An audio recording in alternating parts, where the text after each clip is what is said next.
तो चलो हमने फ्लेमिंग का लेफ्ट हैंड रूल पढ़ लिया है कल के लेक्चर में। आज हम देखेंगे फ्लेमिंग का right hand rule.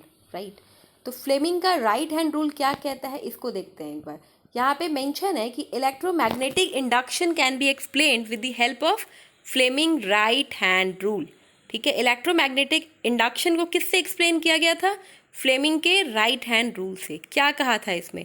If the right hand structure in a way, देखो जैसे हमने लेफ्ट में किया है ना उसी तरीके से यहाँ से होगा, लेकिन यहाँ पे इलेक्ट्रोमैग्नेटिक इंडक्शन को एक्सप्लेन किया जा रहा है।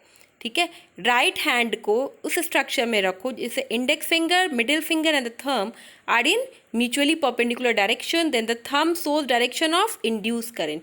जो थंब होगा वो कौन सा डायरेक्शन शो करेगा? वो इंड्यूस करंट कंडक्टर का डायरेक्शन शो करेगा। तो यही बोलता था हमारा व्हाट, फ्लेमिंग का राइट हैंड रूल। देख लेते हैं किस तरीके का डायग्राम है। आप देख सकते हो यहाँ पे राइट हैंड लिया है, यहाँ पे 3 फिंगर लिया है। Induce current, movement of conductor, ऊपर की तरफ इंड्यूस क्या हो रहा है, जो हमारा थंब है वो इंड्यूस करंट की तरफ जा रहा है। ठीक है, तो आई होप ये चीज़ समझ गया होगी। चलो बहुत इंपॉर्टेंट है, देखो अभी सिलेबस क्या है, क्लास 10th का सिलेबस इस चैप्टर में रिड्यूस हुआ है। बहुत सारी चीज़ें जो हम नहीं पढ़ रहे हैं अभी, जैसे अभी हम जनरेटर नहीं पढ़ना, ये सब चीज़ें अभी हटा देंगे। तो आज बच्चों आपका ये लेक्चर ख़त्म होने वाला है, आज ज़्यादा नहीं पढ़ना। फ्लेमिंग का एक बचा हुआ ये और 2-3 पॉइंट और बचे हैं जो हम आज एक्सप्लेन करेंगे। तो यहाँ पे अभी राइट हैंड रूल को ही एक्सप्लेन कर रहा है कि the mutually perpendicular direction also point to an important fact that when the magnetic field and movement of the conductor are perpendicular, the magnitude of induced current would be maximum. तो क्या होगा? Magnitude induce current का maximum होगा। Electromagnetic induction is use in the conversion of kinetic energy into electrical energy. देखो अब कहाँ use होता है इलेक्ट्रोमैग्नेटिक इंडक्शन का? अगर हमें काइनेटिक एनर्जी से इलेक्ट्रिकल एनर्जी में कन्वर्ट करना हो, जैसे होता है ना मैकेनिकल, इलेक्ट्रिकल से मैकेनिकल एनर्जी कन्वर्ट करते हैं, मैकेनिकल से इलेक्ट्रिकल करते हैं, केमिकल से इलेक्ट्रिकल करते हैं, वैसे यहाँ पे काइनेटिक एनर्जी से क्या करेंगे? इलेक्ट्रिकल एनर्जी कन्वर्ट करेंगे, उसमें यूज होता है इसका बेसिकली। चलिए आगे चलते हैं, थोड़ा सा इलेक्ट्रोमैग्नेटिक इंडक्शन के बारे में पढ़ते हैं। कहता है कि द फेनोमेना, देखो पीछे हमने पढ़ा है डिटेल में, बस थोड़ा सा एक जगह मैंने कोइंसाइज कर दिया कि आप लोगों के लिए इजी हो कि सारी चीज़ें क्या कह रही है। इलेक्ट्रोमैग्नेटिक इंडक्शन में the phenomenon of setting up of an electric current और an induce EMI by changing the magnetic lines of force by a moving conductor is called electromagnetic induction.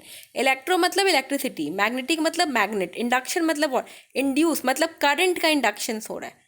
तो इलेक्ट्रिक करंट और an induce EMI by changing the magnetic lines of force, जो क्या करता है? Magnetic lines of force change करता है किस में? कंडक्टर में, मूव करने लगता है, उसको हम इलेक्ट्रोमैग्नेटिक इंडक्शन कहते हैं। चलिए आगे चलते हैं। मैक्सवेल का right hand rule, thumb rule, पे फ्लेमिंग देखा था, एक बार मैक्सवेल देखते हैं कि मैक्सवेल का राइट हैंड थंब रूल क्या कहता है। The direction of the current is given bye Maxwell right hand thumb rule. ठीक है, करंट का क्या डायरेक्शन होगा ये किसने दिया था? Maxwell right hand thumb rule. If the current carrying conductor grip with the right hand in such a way that the thumb give the direction of the current, then direction of the fingers gives the direction of the magnetic field produce around the conductor. ठीक है, तो ये Fleming का आपने समझा है, तो बस सेम ही है ये मैक्सवेल का भी कॉन्सेप्ट, किस तरीके से करंट का डायरेक्शन होगा वो Maxwell right hand thumb rule में बताया गया है। चलिए आगे चलते हैं। फ्लेमिंग लेफ्ट हैंड रूल हमने पीछे पढ़ा है, एक बार फिर देख लो। फ्लेमिंग लेफ्ट हैंड रूल क्या होता है? The direction of motion of a conductor in a magnetic field is given by Fleming left hand rule. According to this rule, if the thumb, forefinger and middle finger of the left hand are stretched perpendicular to each other and if forefinger give the direction of the magnetic field, यहाँ पे क्या direction करते हैं? Magnetic field, right. वहाँ पे induction, electromagnetic induction show करता है।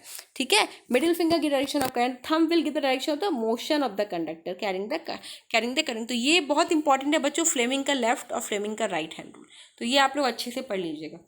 चलिए यहाँ पे राइट हैंड रूल जो मैंने आपको बताया है वही चीज़ यहाँ पे मेंशन, देखो मैंने ना लास्ट में जितने भी रूल्स हैं उसको एक साथ लिख दिया है कि आप लोगों के लिए इजी हो, जब आप खोलोगे पीपीटी इसका पढ़ोगे तो इसमें सारी चीज़ें एक जगह है, सारे जितने भी रूल्स हैं मैंने एक जगह लिखा है, तो वही चीज़ इसमें भी बोल रहा है बच्चों।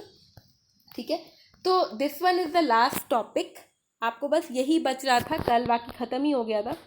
तो अभी सिलेबस जो रिड्यूस हुआ है हमारा रिवाइज सिलेबस, उसमें हमें बहुत सारी चीज़ें नहीं पढ़नी है, तो वो चीज़ें मैंने हटा दी है इस चैप्टर से। आपने मैग्नेटिक, इस चैप्टर के अंदर magnetic effect of electric current के अंदर इतना ही पढ़ना है, आपने बस यही जानना है कौन सा फोर्स लगता है, फ्लेमिंग का कैसे रूल है, कॉर्क रूल क्या था, जो मैंने आपको स्टार्टिंग से अभी तक पढ़ाया है। तो इसको अच्छे से पढ़ लीजिएगा, आई होप कोई प्रॉब्लम नहीं होनी चाहिए।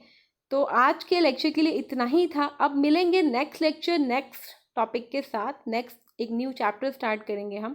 तो ये चैप्टर बच्चों आपका हो जाता है ख़त्म। तो कोई प्रॉब्लम है तो आप लोग मुझसे पूछ सकते हो, ठीक है, और इस चीज़ को अच्छे से प्रिपेयर कर लेना। चलिए आज के लेक्चर के लिए था इतना ही, तब तक के लिए बाय बाय।